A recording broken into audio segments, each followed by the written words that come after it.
오늘은 사도신경 중에서 절이로서 산자와 죽은 자를 심판하러 오시리라, 이 부분에 대해서 살펴보려고 하는데요.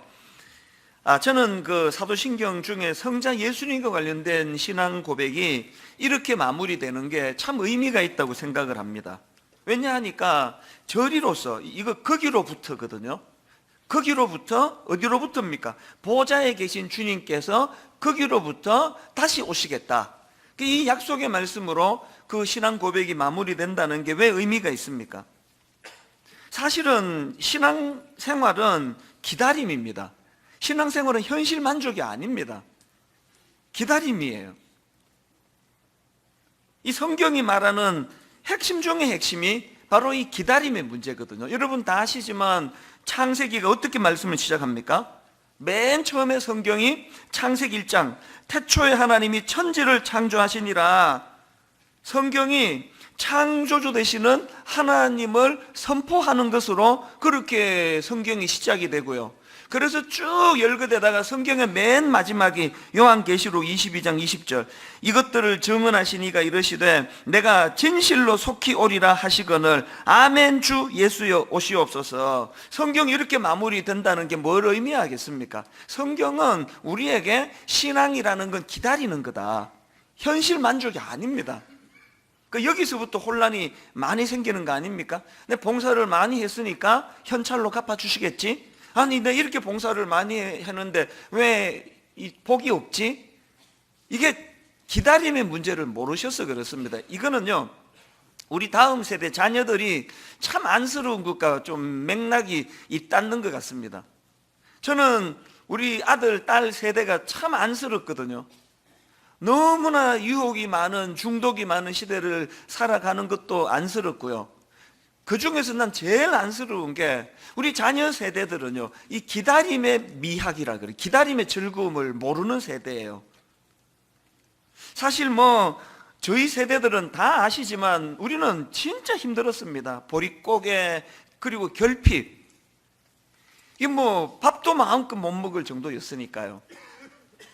늘 우리는 그 결핍이 많았는데, 그런데 제가 그 어린 시절을 떠올려보고 또 제 아들을 보면은 제 아들 세대가 진짜 놓치고 있는 게 하나 있는데요, 그 기다림의 즐거움을 모른다는 겁니다. 참 우리 어릴 때를 생각하면은 온 나라가 다 가난하니까 가난한 게 부끄럽고 창피하고 이런 거 이전에 엄청 불편했습니다. 그리고 너무 뭐를 먹고 싶은데, 과자도 먹고 싶고 간식도 먹고 싶은데 그런 게 없으니까요, 한 9월 달쯤 되면은 크리스마스를 기다리는 거 아닙니까? 주님 오심을 열망해서 그런 거 아니고요. 하여튼 크리스마스 되면은 새벽송도 돌고, 새벽송 돌면은 성도들 가정에서 이 과자를, 지금 생각하니까 그 불량품이 엄청 많았습니다. 이 과자를 이만큼씩 이렇게 넣어주면은 신나가지고 그냥 큰 보따리 들고, 그리고는 이제 새벽송 다 끝나면은 아침에 한 7시, 8시 교회 모여가지고 이 과자 나누는 거, 애들 위주로 그렇게 다 나누어 주셔가지고 이만큼 받아가지고 너무 행복하니까 여름 방학 지나면서부터 크리스마스가 기다려지는 거예요. 이 크리스마스 때 또 어떤 또 맛있는 걸 내가 먹을 수 있을까? 그런가 하면은 한 3, 4월 되면은 또 여름 성경학교를 또 눈 빠지게 기다리는 거 아닙니까? 성경을 알고 싶어서 그런 거 아닙니다. 여름 성경학교 하면은 교회에서 매일 간식도 주고 사탕도 주고 또 게임도 하고, 눈 감고는 이 수박 깨트리게 해가지고 깨트리면 이니 다 먹으라 그러고 이러니까 봄부터 기다리는 거예요. 빨리 성경학교가 왜 안 열리느냐고. 그런가 하면 진짜 기다렸던 건 추석하고 또 설날 아닙니까? 그때 옷을 사주시니까, 추석에 옷을 사면은 거의 내년 추석까지 입도록 해야 되니까 3번 접어가지고, 지금 생각하면은 완전히 그 짱구같이 해갖고 그렇게 옷을 바지도 3번씩 접고 그렇게 입었는데 지금도 잊혀지지 않습니다. 왕자표 운동화, 추석 선물로 왕자표 운동화를 신고 견딜 수 없어가지고 온 동네를 숨이 턱까지 차도록 달리면서 난 왕자표 신발 새로 샀다고, 그래서 이 왕자표를 신으면 왕자가 되는 줄 알았습니다. 그러니까 추석도 손꼽아 기다리고, 더 기다리는 건 설날. 세배하면은 어른들이 한 20원씩 주시니까 허리가 휘도록 사실 그 세배해봐야 요즘 애들 하루 용돈도 안 되는 돈인데요. 그렇게 기다려지는 거예요. 제가 우리 어릴 때를 생각해 보면은 이게 막 그저 불행하고 우울하고 이런 게 아니에요. 늘 뭔가를 기다리고 그 조그만한 거 얻고도 너무 행복해하고 그 왕자표 운동화 아까워가지고 뭐 한동안은 또 안 신자 바로 사자마자 안 신습니다. 그거 막 선반에 올려놓고 그런데도 너무 행복했거든요. 그거 비해가지고 우리 자녀들 세대를 보면은요 기다림이 없습니다. 바로바로 다 얻으니까요. 여름 성경학교 하나도 안 기다립니다. 교회에서 주는 간식보다 자기 엄마가 사주는 게 훨씬 맛있는데 뭐하러 교회 간식 기다리겠냐고요. 근데 이상한 건 요즘 애들보다 우리가 더 행복했던 거 아닙니까? 어제도 우리 아들 지금 대학교 들어가가지고 뭔가 고뇌에 차가지고 인생이 힘들다 막 그러고 그래서 내가 야 참 이제 이상하다 그랬어. 다 누리면서 뭐가 그렇게 막 고뇌에 찬 얼굴을 하고 있는지 모르겠습니다. 이 기다림의 즐거움 이런 거거든요. 신앙생활도 마찬가지입니다. 저는 사도행전이 그 방금 읽은 오늘 본문으로 사도행전의 문을 여는 게 굉장히 의미가 있다고 생각을 합니다. 오늘 본문에서 전하고 싶은 메시지는 1장 11절이라 생각하는데요. 사도행전 1장 11절을 보십시오. 이르되 갈릴리 사람들아 어찌하여 서서 하늘을 쳐다보느냐. 너희 가운데서 하늘로 올려지신 이 예수는 하늘로 가심을 본 그대로 오시리라 하였느니라. 그 기다림을 메시지를 던져주시는 거 아닙니까? 사도행전은요 사도들의 놀라운 역사, 사도들의 일, 수많은 행했던 일들을 기록해서 사도행전인데, 그리고 그 배후에 성령님이 역사하셨다 그래서 사도행전의 별명이 성령행전입니다. 그러나 저는 제 나름대로 별명을 하나 더 붙여보는데요, 사도행전은 기다림의 행전이에요. 바로 1장에서 모든 사역이 시작하기 전에 그 사모하는 주님을 향해 하늘을 쳐다보는 제자들에게 이 예수님은 하늘로 가신 그대로 오시리라 하였느니라, 이 말씀이 선포되었기 때문에 설레이는 마음으로 그 사랑하는 주님, 사모하는 주님을 다시 만나게 될 것이라는 그 소망을 가지고 달려갔기 때문에 제가 이 사도행전은 기다림 행전이다. 여러분, 오늘 여러분을 그렇게 지치게 만드는 건 요인이 어디에 있다고 생각하십니까? 뭔가 소망하는, 뭔가 기다리는, 뭔가 갈망하는 그 무엇이 없기 때문 아닙니까? 지금 많이 이루었다고 생각하는, 지금 권태감을 느끼는, 지금 더 이루고 싶은 뭐가 없어지는 그때부터 변질이 시작된, 위험이 시작된다고 생각합니다. 그래서 신앙생활은 기다리는 거예요. 소망하는 겁니다. 빌립보서 3장 20절에 보니까 그러나 우리의 시민권은 하늘에 있는지라 거기로부터 구원하는 자 곧 주 예수 그리스도를 기다리노니. 그래서 여러분, 우리가 이런 의미에서 사도신경을 고백할 때마다 이 대목이 이르르면은 저리로서 산자와 죽은 자를 심판하러 오시리라, 이 대목에서 중요한 두 가지 포인트가 있다는 걸 기억하셔야 됩니다. 첫 번째 포인트는 예수님은 다시 오신다. 두 번째 포인트는 오시는데 심판주로 오신다. 심판하러 오신다. 이 약속을 늘 되뇌이면서 사도신경을 통해 그 주님의 약속을 저는 신뢰합니다. 저는 믿습니다. 그것을 인식합니다. 이 고백이 사도신경에 담겨 있는 거거든요. 사실 저는 담임 목사로서 우리 부목사님들한테 꼭 연말에 하나를 확인합니다. 혹시 내가 그동안 여러분한테 뭘 약속해 놓고 깜빡하고 약속을 안 지킨 게 있으면 꼭 말을 해달라. 저는 이제 뭘 약속하면 꼭 메모를 하거든요. 그러나 이제 막 바쁜 일이 겹칠 때 깜빡하고 넘어갈 때가 있으면 잊어버리는 거예요. 그런 일이 있을까봐 근데 꼭 부탁을 합니다. 메일로 부탁하거나 말로 부탁하거나, 내가 혹시 약속했는데 안 지킨 게 있으면 꼭 말을 해달라.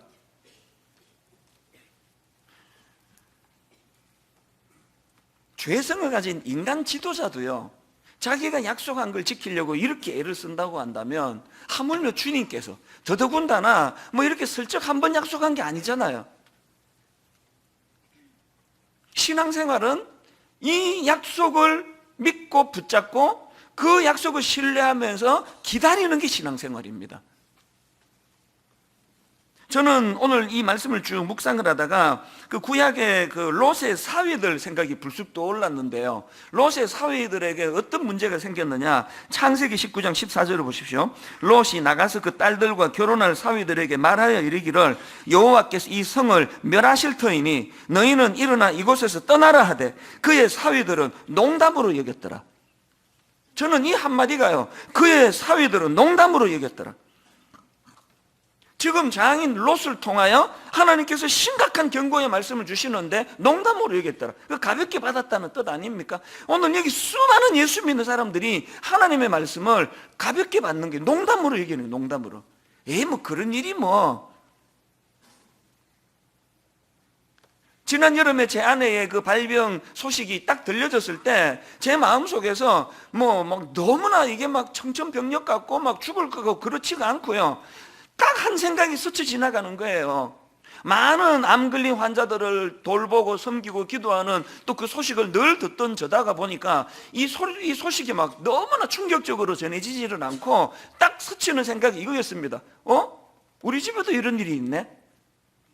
딱 그 생각이었습니다. 나한테도 이런 일이 있네? 이게 여러분이 병이니까 뭐 그렇게 하고 넘어가지만 이게 여러분 인생의 마지막 날에 여러분이 지금 더 이상 돌이킬 수 없을 때 이런 깨달음이 있다고 한다면 어떡하시겠습니까? 나한테도 이런 일이 오네? 그래서 여러분, 우리가 사도신경을 고백할 때마다 바로 이 대목에서 예수님은 분명히 다시 오신다. 그리고 예수님은 오시는데 심판주로 오신다.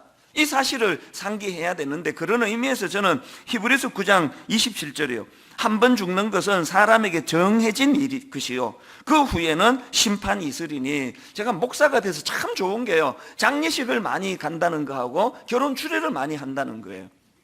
그 장례식에 갈 때마다 어떨 때 번쩍번쩍 정신이 들어요. 한 번 죽는 것은 사람에게 정해진 일이라 하는데 그 말이 또 일어났네? 이게 참 사실이라는 걸 자각하게 해주시네. 결혼 추례할 때마다 부들부들 떨면서 사랑을 고백하는 신랑 신부를 보면서 나도 이렇게 고백했었는데 이 약속이 내가 지금 지켜지고 있나? 이렇게 점검하는데 너무 좋은 도구가 되는 거예요.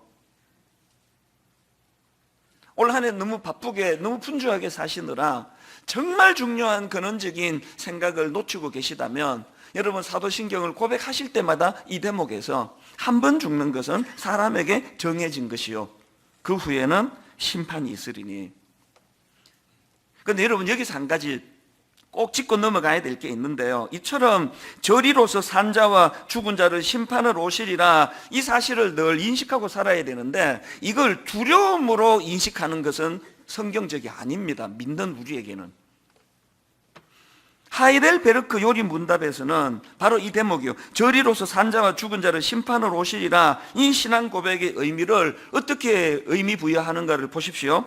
하이델베르크 요리 문답 52문입니다. 질문이 이렇습니다. 그리스도께서 살아있는 자들과 죽은 자들을 심판하러 오실 것은 당신에게 어떠한 위로를 줍니까? 답이 이렇습니다. 내가 어떠한 슬픔과 핍박을 당하더라도 전에 나를 대신하여 하나님의 심판대 앞에 서시사 내게 임한 모든 저주를 제거하신 바로 그분이 심판자로서 하늘로부터 오시기를 머리 들어 기다립니다. 그 이승호 목사님의 특강 하이델베르크 요리 문답이라는 책에 보니까 이 부연 설명을 이렇게 하고 있습니다. 이 하이델베르크 52문은 이 세상에서 슬픔과 핍박을 당하는 사람들이 주님의 재림에서 위안을 받는다고 합니다. 슬픔은 억울함이라고 번역하는 것이 더 좋겠습니다. 지금 우리나라는 어떤 사회일까요? 정말로 공정한 사회라고 생각하십니까? 경제적 정의가 실현된다고 보십니까? 사법적 정의가 실현된다고 보십니까? 물론 전혀 실현되지 않는다고 할 수는 없을 것입니다. 그러나 돈과 힘 있는 사람이 재판에서 이기는 경우가 너무나 많습니다. 게다가 일단 재판이 끝나버리면 더 이상 하소연할 곳이 없게 됩니다. 이 억울함은 어떻게 해결될 수 있을까요? 오직 의로운 재판에 의해 회복될 때만 가능합니다. 저는 이 목사님의 그 글을 읽으면서 전에 말씀드렸던 프로야구 비디오 판독이 불쑥 떠오르는 겁니다. 얼마나 억울한 선수가 많았겠습니까? 제가 인식하고 그 야구를 보니까요, 그 심판의 오심이 매 게임마다 없이 지나가는 때가 없더라고요. 분명히 심판은 아웃 그랬는데 그 선수가 억울하면은 이 모양이 이제 비디오 판독해달라는 사인인가 봐요. 그 이렇게 사인을 하면은 심판이 어디 들어가가지고 이제 끼고 정밀하게 그걸 분석하는데요. 제가 놀라는 게 심판이 아웃했는데 사실은 세이프가 굉장히 많더라고요. 그 볼 때마다 이거 없을 때 운동했던 선수들이 얼마나 억울했겠냐고요. 자기가 잘못 판정하면은 이렇게 창피당한다는 것을 인식하고 심판 보는데도 오심이 이렇게 많은데 자기가 해버리면 그거로 끝일 때는 얼마나 더 오심이 많았겠냐고요. 누가 예수님의 다시 오심을 기다린다고요? 사람들이 해가지고 억울하게 평가를 당하고 하느라고 했는데 오해받아가지고 눈물을 흘리게 만드는 그런 일들이 있을 때마다 이 땅에서 그것을 바르게 펴려고도 애를 써야 되지만 우리는 다시 오실 예수 그리스도, 그분이 심판주로 오실 때 그분은 결단코 이렇게 잘못 판정하는 일이 없으실 분이라는 것, 이 사실을 인식하고 있는 사람들이 주님의 다시 오심을 기다린다는 겁니다. 저는 신앙은 기다림이라고 그렇게 말씀을 드리면서 저는 이제 이 사도신경 이 부분을 묵상을 하면서 예수님의 재림과 관련해 가지고 두 가지 지침을 좀 나누고 싶습니다. 사실 이 지침은 제가 오래전부터 개인적으로 가지고 있는 지침이기도 한데요. 여러분, 예수님의 재림과 관련해서 첫 번째 지침이 뭐냐? 하나는 두 번째 지침 중에요. 하나는 나 자신을 위한 지침이고 또 하나는 이웃에 대한 지침인데, 첫 번째로 나 자신에 대한 지침이 뭐냐? 주님의 심판이 나의 삶의 기준이 되게 하자. 이게 저의 지침이에요. 아까 말씀드렸잖아요. 사람은 외모를 보거니와 나 여호와는 중심을 보신다. 겉만 보고 판단하는 사람들이 저에 대하여 뭐라고 말하는 거에 너무 연연하지 말자. 아무리 저를 좋다 칭찬해도 거기에 너무 빠지면 안 되고, 아무리 오해해서 저를 비난하더라도 하나님 앞에서 이거는 저분들이 오해라고 생각이 된다면 하나님 이것 때문에 너무 낙심하지 않기를 원합니다. 이런 마음을 굉장히 되뇌이거든요. 인간은요, 그 판단력이 참 흐려요. 겉만 보는 거 아닙니까? 그 드라마 같은 그 후일담 그러면서 이제 그 드라마를 찍었던 과정을 보여주면 어떨 때는 되게 가정스럽게 생각이 들어요. 너무나 호화 주택을 가지고 드라마를 찍었는데 보니까 그게 화면 비치는 것만 호화해요. 어떤 데는 담도 없고 벽도 없고. 그 왜 그렇습니까? 눈에 보이는 것밖에 못 보니까 그런 것까지 할 필요가 없는 거죠. 혹시 여기에 지금 그 드라마 세트 같은 인생이 있으시면 안 되는 거 아닙니까? 게으른 저는 겨울이 너무 좋아요. 갑자기 그 새우깡이 먹고 싶을 때 그냥 롱코트 하나만 입으면 다 해결이 돼요. 안에는 막 잠옷을 입었든 뭘 어쨌든 간에 그 두꺼운 옷만 딱 입고 나가면은 아무도 몰라요. 근데 이런 상상을 그냥 청소년 사역을 오래 해가지고 공상력이 좀 풍부한데요. 어떨 때 한 번씩 앞에 남자 확 벗겨버리고 싶어요. 이거 확 걷으면 안에 뭐가 있을까? 잠옷일 텐데. 이 짓궂은 생각 아닙니까? 왜? 자기가 그러고 나왔으니까.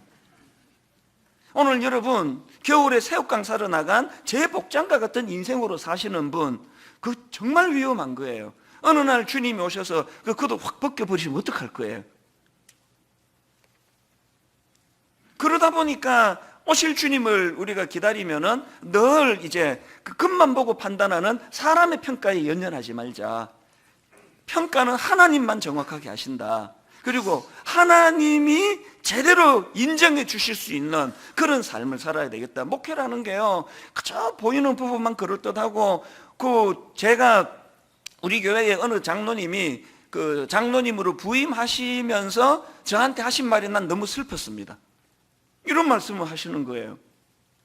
나는 우리 교회가 너무 좋고 이찬수 목사님은 너무 사랑하고 좋아하는데 너무 두렵습니다. 멀리서 볼 때 목사님이 너무 아름다웠는데 장로가 돼가지고 매일 당회하고 회의하고 목사님 가까이 갔을 때 실망하게 될까봐, 상처받을까봐 난 그게 너무 두렵습니다. 난 그게 너무 두렵습니다는 그 말이 제게 너무 슬프게 들렸습니다. 그걸 두려워해야 될 이야기입니까?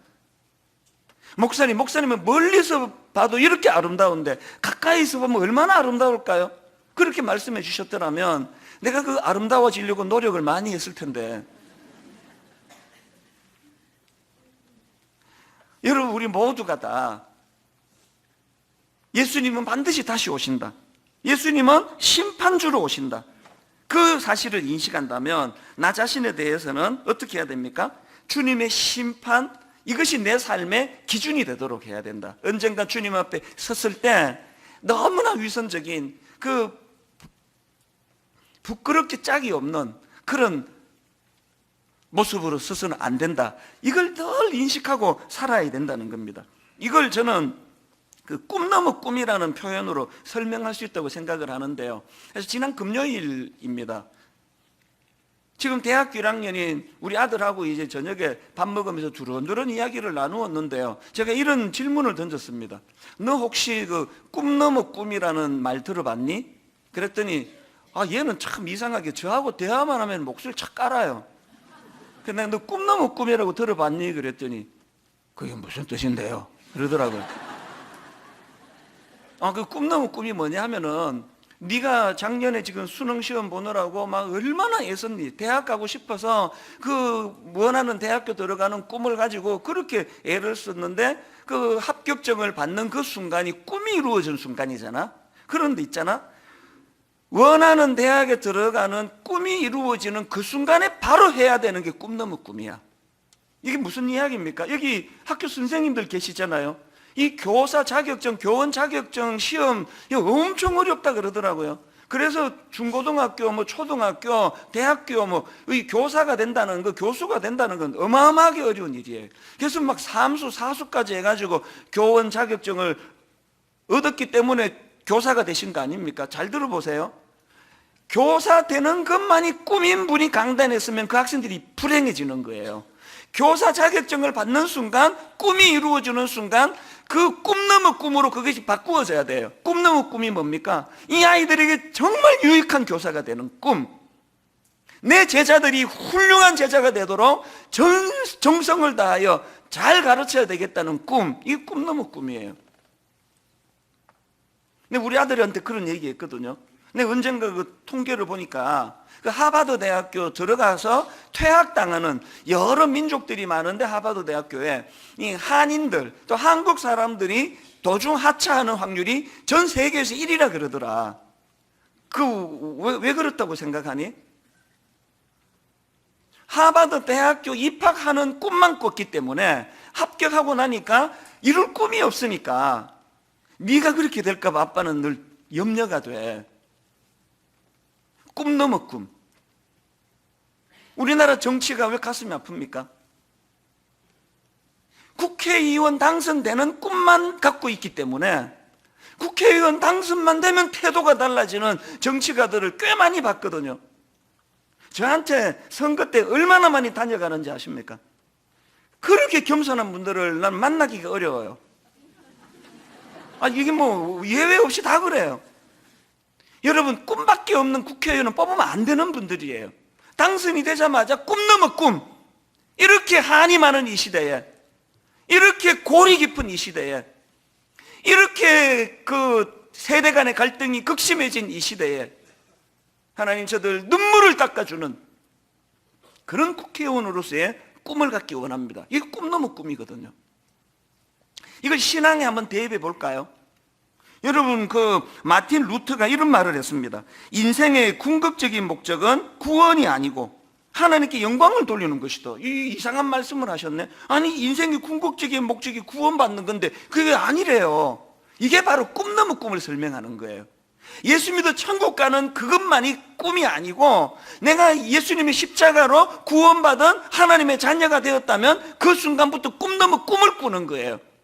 오실 주님을 기다리며 심판주 되실 그 주님의 성품을 닮아가면서 나도 세상에서 남의 눈에 눈물 흘리게 만드는 짓을 하지 말아야 되겠다. 나도 이 땅에서 이 혼란한 시대에 하나님이 내게 맡겨주신 역할을 잘 감당해야 되겠다. 어떻게 하늘만 쳐다보고 있느냐? 주님 다시 오신다. 이 오늘 본문의 말씀을 기억하면서 사명을 감당하는 거, 이게 꿈 넘어 꿈이에요. 지금 우리 교회의 초미의 관심이 1만 성도 파송 운동이라 그러더라고요. 여러분 대단하세요. 제가 들어보니까 뭐 다락방 모임이든 3, 4, 5로 계속 나누는 게 우리가 어떻게 되는 거야? 우리 진짜 나가야 되는 건가? 계속 서로 간에 의논하고 묻고 막 그렇게 하시는데 지금까지 단 한 분도요 저한테 이거 어떻게 되는 거예요? 질문하는 분도 안 계셨거든요. 그게 정말 대단한 분들이에요. 기다리시는 거, 기다리시는 거. 믿음은 기다리는 거라 그러더라. 그러면서 사실 여러분 1만 성도 파송 운동 그거 그 주님께 받은 오다 아닙니까? 한 7, 8년 전에 정각 새벽 3시에 저를 흔들어 깨우시고 그 전에 악몽을 꾸고 막 가위 눌리고 그리고는 새벽에 잠을 깨우셔가지고 제게 강력하게 던지신 메시지가 이거거든. 그때 저희가 1년에 한 4,500명씩 등록할 때예요. 막 벌떼처럼 몰려오던 때예요. 그 새벽에 저에게 주신 주님의 메시지가 강렬했습니다. 한국교회가 이렇게 어려운데 미자립 교회가 이렇게 많은데 네 한 교회로만 이렇게 몰려드는 게 옳은 일이냐? 주님의 그 너무나 강렬한 말씀 앞에 내가 자다가 얼떨결에 그러면 주님 내가 오늘부터 10년에 걸쳐서 10,000명에서 15,000명을 파송하겠습니다. 여러분 우리 하나님은 전략가세요. 오후 3시에 그랬으면 절대로 내가 그런 말 안 했습니다. 나오다가도 삼키면서 뭐 오는데 어떡하겠습니까 주님. 그렇게 하고 내가 얼버무렸을 텐데 잠결에 내가 그래서 자다가 그냥 10,000명에서 15,000명 파송하겠다고 그렇게 하고 그 드림센터에 그때 입주한 지가 6개월밖에 안 되는데 내 마음에 늘 그때 마음에 짐이 있었거든요. 내 한 교회 좋자고 저런 큰 드림센터를 우리가 쓰는 게 이게 가책이 좀 느껴지고 그러던 차에 주님이 저를 건드셔가지고 이거 툭 튀어나온 거예요. 그냥 저거 우리 10년만 쓰고 이 사회를 위해 내놓겠습니다. 그리고 제정신 들고 나니까 막 진짜 죽을 것 같아요. 이게 뭐 내 돈 주고 산 것도 아닌데 누가 그걸 동의하겠냐고요. 눈물로 그렇게 우리 자식의 자녀의 자녀까지 은혜 받게 해달라 그러면서 그렇게 시작한 드림센터인데 담임 목사가 지 마음대로 10년만 쓰고 이거 뭐 누구 주겠다고 이런 식으로 공약을 해버렸으니까 그래서 이거를 공동의회를 거치는데 여러분은 정말 대단한 분이에요. 97%가 찬성해 주셨잖아요. 저는 새벽 3시에 하나님의 작전에 휘말려가지고 얼떨결에 했지만 여러분은 그 새벽 3시도 아닌데 무슨 생각으로 그 찬성해 주셨습니까? 그게 꿈 넘어 꿈이거든요. 내 한 교회 잘 되는 건 내 한 교회 키우는 게 꿈이라면 그건 타락한 교회예요. 교회가 하나님의 은혜를 주시면 그게 꿈 넘어 꿈으로 바뀌어야 되는 거 아닙니까? 근데 아무리 생각을 해도 공동의회까지 다 찬성해 주시고 막 거부해 주시면 쫓겨나고 끝날 텐데 다 막 찬성하고 그래서 그때부터 제가 지금까지 발 뻗고 잠을 자기가 어려운 거예요. 아무리 생각해도 이게 될 것 같지가 않은 거예요. 10,000명에서 15,000명은 무슨 수로 내보냅니까? 이게 뭐 창고에 들어있는 물건이라서 뭐 요거는 저 집에 요거는 이 집에 뭐 그러겠다지만 제가 뭐 성도들이 이게 뭐 물건도 아니고 지난 수년 동안을 너무나 마음고생하면서 기도하면서 대안을 찾고 그랬는데요. 우리 하나님은 여기 제가 뭐 어떻게 될지 뭐 어떻게 할지도 모르지만 중심은 딱 하나였습니다. 종은 주님께 한 약속은 지켜야 된다. 그 하나였습니다. 종은 주님께 한 약속 지켜야 된다. 그러면서 우리 장로님들하고 머리를 맞대고 또 전문가들을 만나 자문을 구하고 여기까지 왔는데 여러분 상상을 초월하는 대안을 주시는 거예요. 막 너무너무 가슴이 벅찬 겁니다. 이제 뭐 늦어도 내년 상반기에 모든 걸 다 이제 오픈할 수 있게 준비가 거의 다 돼 갑니다. 가평 우리 마을도 마찬가지예요. 그 연로하신 할머니 권사님이 그 자기 인생의 결정체, 눈물의 결정체, 땀과 수고의 결정체 42억 원을 그 통장을 갖고 와서 이거 장애인 또 유익한 데 좀 써달라고 갖고 오셨는데 그 소식을 듣고 또 다른 우리 여기 집사님이 그 소식을 들으시고 그럼 나는 땅을 2만 평 내놓겠다. 그래서 가평이 시작이 됐는데요. 지난 한 4, 5년 동안 이것 때문에 내가 막 진짜 힘들었습니다. 이거 뭐 준다고 넙죽 받아가지고 그냥 우리 교회 수양관처럼 지어갖고는 안 될 거 아닙니까? 나중에 보고 그 땅 기증하신 분이 나 이거 땅 기증한 거 후회가 된다고 이렇게 되면 어떻게 되겠냐고요. 그래서 너무너무 긴 시간을 이거를 하려니 이게 안 되고 이거를 하려니 저게 저촉이 되고 그런 시간을 가슴 졸이는 시간을 가졌는데 여러분 이제 가평 우리 마을 이거 완벽한 놀라운 계획이 만들어진 거예요. 수많은 분들이 머리를 맞대고 고민해가지고 이제 가평 우리 마을은 뭐 글쎄요 한 달 안으로 다 발표가 다 될 것 같아요. 다 다듬어져 갑니다. 에이, 지금 말해주지 이런 표정인데요. 조금만 다듬으시면 됩니다. 이 공적으로 이 선포하는 게 굉장히 이게 중요하기 때문에 저는 일만성도 파송 운동을 갖고 가슴 졸이고 가평 우리 마을을 가지고 너무나 긴 시간 고뇌하면서 시간을 보내면서 오늘에 얻은 게 있습니다. 저는 한국교회를 위해서 내가 쓰이는 줄 알았는데 아니에요. 하나님은 저에게 꿈 넘어 꿈을 주신 거예요. 내가 타락하지 않도록, 내가 변질되지 않도록 여전히 꿈을 가지고 달려가도록. 그래서 그 강력한 수혜자가 바로 나 자신이라는 걸 알았습니다. 다시 말씀드립니다. 신앙은 기다림이에요. 신앙은 꿈 넘어 꿈을 가지고 달려가는 겁니다. 오늘 저와 여러분이 오실 주님을 대망하면서 꿈 넘어 꿈을 가지고 달려가는 믿음의 형제 자매님 되시기를 바랍니다.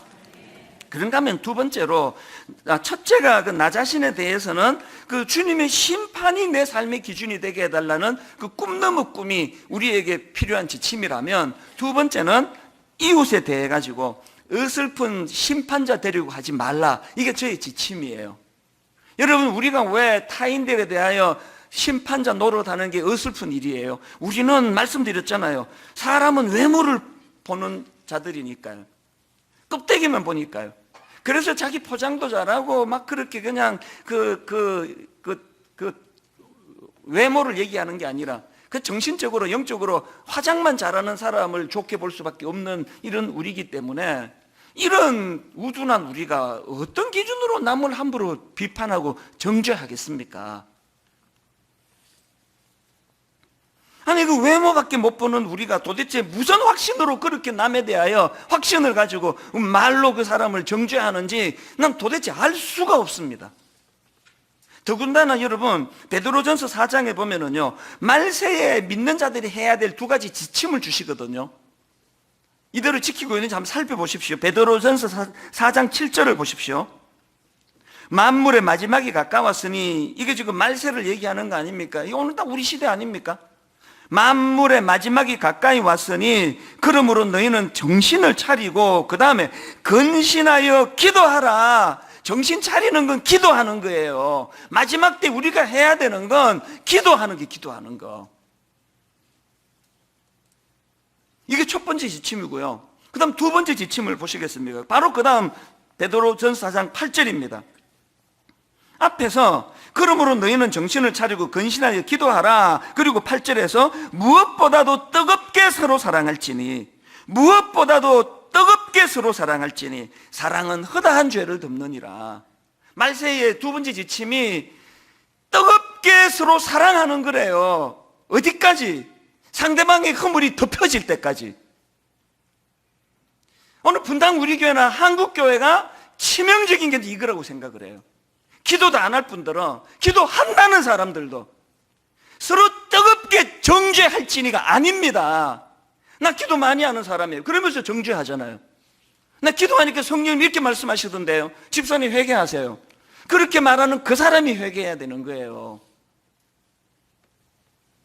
여러분, 말세에 뜨겁게 사랑하라는, 뜨겁게 사랑하는데 상대방이 허물이 없는 사람을 사랑하는 게 아니라 명백히 문제가 있는 사람이에요. 문제가 있는 그 사람의 허물이 덮어질 때까지 사랑하라는 거예요. 이 말씀으로 오늘 한국교회를 조명해 보시면 가슴이 아플 뿐이에요. 최근에 제가 어떤 책 소개하는 글을 읽다가 그 문장 하나를 발견하고 거기에 필이 꽂혀버렸습니다. 딱 문장 하나예요. 내용을 들어보세요. 심리학자 해리 할로는 그의 저서에서 사는 법을 배우기 전에 사랑하는 법을 배워야 한다라고 말했다. 사는 법을 배우기 전에 사랑하는 법을 배워야 한다라고 말했다. 사는 법을 배우기 전에 사랑하는 법을 배워야 한다고 말했다. 여러분, 여기 교회 중직자가 되기 전에 사랑하는 법을 먼저 배우시기를 바랍니다. 신학교 가기 전에 사랑하는 법을 먼저 배워야 강단에서 사랑의 선포가 이루어지는 거예요. 사랑하는 법을 배우지 못한 사람이 강단에서 떠들어대면 그 강단이 울분과 저주에, 제가 그런 케이스에 해당되지 않을까 늘 두려운 거예요. 결혼하기 전에 사랑하는 법부터 배우세요. 사랑하는 법을 배우지 않고 결혼한 남자를 만나면 그 아내는 죽을 고생을 하는 거 아닙니까? 사랑하는 법이 뭔지 모르고 결혼한 아내를 만나면 남편들은 그 위축됨 이유로 말로 다 못하는 거 아닙니까? 아들 낳기 전에 사랑하는 법을 배우세요.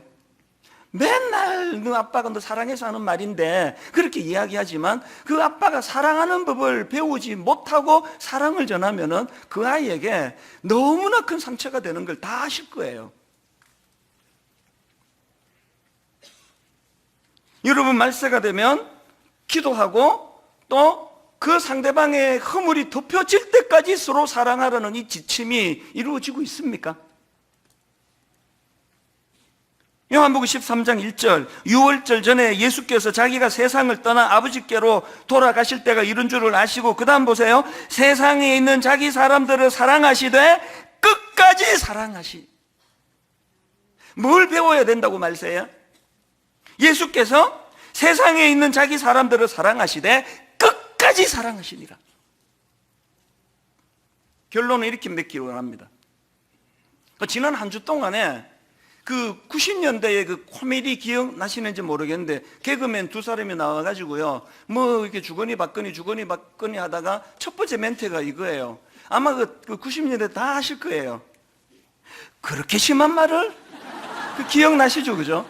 이상하게 제가 오래 잊고 있었는데 지난 한 주 내내 이게 계속 이게 제스처까지 뭐라고 말하면 그렇게 심한 말을? 그리고 그 옆에 코미디언이 이제 뭐 왜 그렇게 한지에 대해서 뭐라고 설명해 주면은 그 다음 말 다 아시죠? 그렇게 깊은 뜻이? 우리는요 그 껍데기밖에 몰라가지고 사람들에 대해서 정절을 너무 잘해. 그렇게 심한 짓을? 그렇게 심한 말을? 그렇게 조그마한 내용을 알고 보면은 그렇게 깊은 뜻이 있는데 이 그렇게 심한 말을? 영안이 열려 뜨겁게 사랑하라는 주님의 말씀이 들어오면요 그렇게 심한 말이보다 그렇게 깊은 뜻이 이렇게 고백하는 게 훨씬 많습니다. 부부간에 어느 말이 더 많으세요? 부부간에 그렇게 심한 짓을? 아이들에게 그렇게 심한 행동을? 근데 계속 오늘 아침에도 막 계속 이게 막 제스처까지 생각이 나가지고 그렇게 심한 말을? 그렇게 깊은 뜻이? 오늘 말씀은 이거 다 같이 해보고 마치도록 하겠습니다. 두 가지 지침을 기억하십시오. 나 자신에 대해서는 내 기준은 주님의 심판이에요. 사람의 뭐라 하는데 우쭐하지도 말고 위축되지도 마십시오. 주님만 나를 평가하신다. 이웃에 대해서는 어설픈 심판자가 되지 말자. 내 생각에 이게 이 사람 틀렸다 싶어도 그건 내가 겉만 보고 하는 것이다. 그렇게 깊은 뜻이 있을지 어떻게 아느냐. 오늘 이 찬양을 같이 부르고 말씀을 마무리하기 원합니다. 요즘 이 찬양이 참 자주 되뇌어지는데요. 주님 다시 오실 때까지 나는 이 길을 가리라. 그 다음 보니까 좁은 문, 좁은 길, 나의 십자가 지고, 이게 꿈 넘어 꿈 아닙니까? 가사를 생각하시면서 오늘 말씀을 기억하시면서 한번 이 찬양 같이 불러보기 원합니다. 주님 다시 오실 때까지, 주님 다시 오실 때 나는 이 길을 가리라. 나는 이 길을 가리라. 좁은 문, 좁은 길, 힘든 사명의 길이지만 꿈 넘어 꿈, 나의 십자가 지고, 나의 가는 이 길 끝에서 나는 주님을 보리라.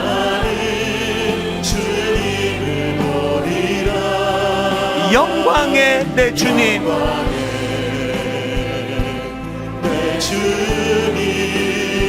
나를 맞아주시니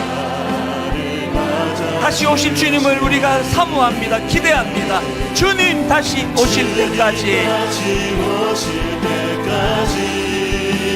나는 일어나 달려가리라. 주의 영광 온 땅 덮을 때 나는 일어나 노래하리. 내 사모하는 주님, 온 세상 구주시라.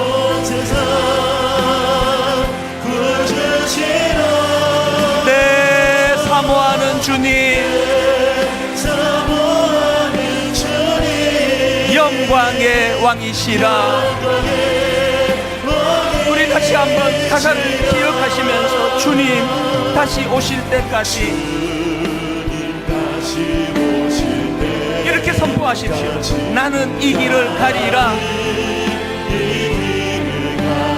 꿈 넘어 꿈을 가지고 좁은 문, 좁은 길, 나의 십자가 지고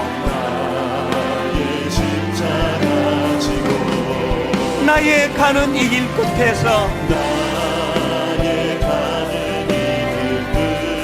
나는 주님을 보리라. 영광의 내 주님,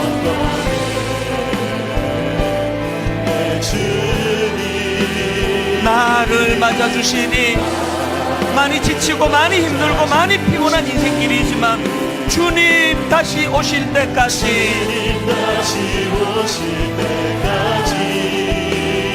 나는 일어나 달려가리라. 주의 영광 온 땅 덮을 때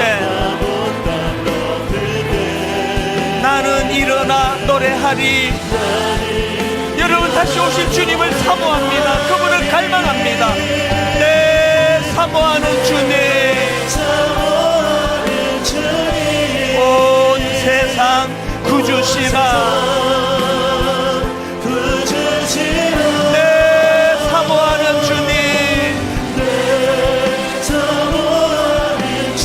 영광의 왕이시라. 우리 다 자리에서 일어나셔서 후렴부터 다시 한번 고백합니다. 주님 다시 오실 때까지 나는 일어나 달려가리라. 주의 영광 온 땅 덮을 때 나는 일어나 노래하리. 내 사모하는 주님, 온 세상 구주시라. 내 사모하는 주님, 영광의 왕이시라. 영광의 왕이시라.